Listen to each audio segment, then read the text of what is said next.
Танылган рәссам, нақышчы һәм график, ТССРның һәм РСФСРның атказанган сәнгать эшлеклесе. РСФСРның халык рәссамы Лотфулла Әбделмән улы Фәттахов 1918 елның 27 сентябрендә Түбән Новгород губернасы Сергач өязе Анды авылында туа.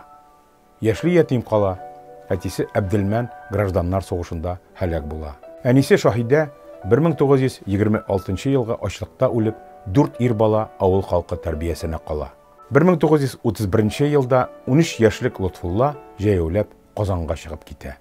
13-нче татар мәктәбен табып, аның директорыннан укырга алуларын һәм сыйныф бүлмәсендә кунарга рөхсәт итүләрен үтенә. Соңрак аны сыйныфташы Харисның киләчәктә шулай ук халык рәссамы булачак Харис Якуповның күп балалы гаиләсе үз канаты астына ала. 7 еллык мәктәпне тамамлаганнан соң егетләр икесе дә Казан сәнгать училищесына укырга керәләр. 5-нче курска җиткәч, үз теләкләре белән Совет-Фин сугышына китәләр. Икесе дә Бөек Ватан сугышы ветераны. Лотфулла Фаттахов сугышны ил чигендә каршылый. 3 ел әсирлектә була. Концлагердан качып, Франциядәге каршылык хәрәкәтенә кушыла. 1946 елда Казанга кайтып, иҗат эшенә тотына. Тат художник иҗат җитештерү остаханәләрендә эшли. Татарстан китап нәшрияты, Шаян журналы белән хезмәттәшлек итә. 1950-80 елларда ул Татарстанның әйдәп барушы нақышчыларының берсе. Тематик картиналар остасы. Тормыш сөючән, уенчак кылыклы Лотфулла Фаттахов күп санлы дуслары һәм танышлары белән аралашып яши. Әмма аның иң турлыклы дусты, тормышы һәм иҗатына иң зур йогынты ясаган кеше рәссам Харис Габдрахман улы Якупов була. Өстәвенә алар туганлашалар да. Сугыштан соң Лотфулла Харисның сеңлесе Суфияга өйләнә. Лотфулла Фаттаховның иҗат юлы 20-нче йөзнең 30-нчы елларыннан Казанда балалар өчен чыга торган Пионер каләме журналына авылдан юлланган рәсемнәрдән башлана дияргә мөмкин. Өлгергән рәссам булгач та, аның әсәрләренең күпчелеге татар авылына, тарихи революцион, лирик темаларга багышлана. Ул социалистик реализм кысаларында иҗат ителгән игеннәр өлгерде. Галимулла абый, авыл кебек картиналарында авылның милли романтик образын, анда яшәүчеләрнең характерын чагылдырырга омтыла.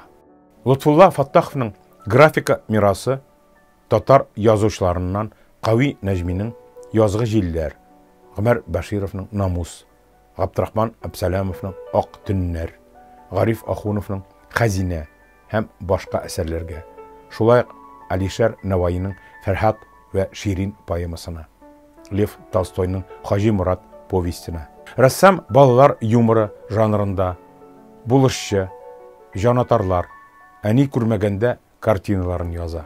Лотфулла Әбделмән улы Фаттахов 1947 елдан республика күргәзмәләрендә 64-80 елларда Зур Идел, 49-65 елларда Мәскәүдә уздырылучы РСФСР рәссамнары әсәрләре күргәзмәләрендә, 1965 елда Совет Россиясы күргәзмәсендә, 50-65 елларда Бөтен Союз сәнгать күргәзмәләрендә катнаша. 1968 һәм 78 елларда Казанда үзе катнашындагы шәхси күргәзмәләре. Вафатыннан соң 1983, 2008, 2018 елларда шулай Казанда тагын 3 шәхси күргәзмәсе оештырыла.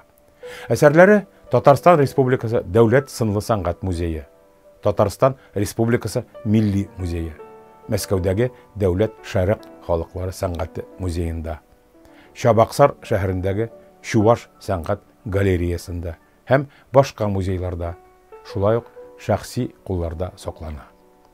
Лотфулла Фаттахов Харис Якупов белән берлектә иҗат ителгән Владимир Ильич Ленинның Татарстан АССР төзелү турындагы декретка кул куюы картинасы өчен Сталин премиясенә, Татар халык әкиятләре китабына иллюстрацияләр өчен шулай ук Харис Якупов белән берлектә ТССРның Габдулла Тукай исемендәге дәүләт бүләгенә лаек була.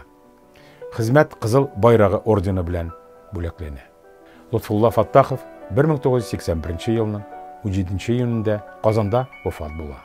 Кабре Яңа Бистә зиратында. 2008 елда Казан шәһәрендәге урамга Лутфулла Фаттахов исеме бирелә.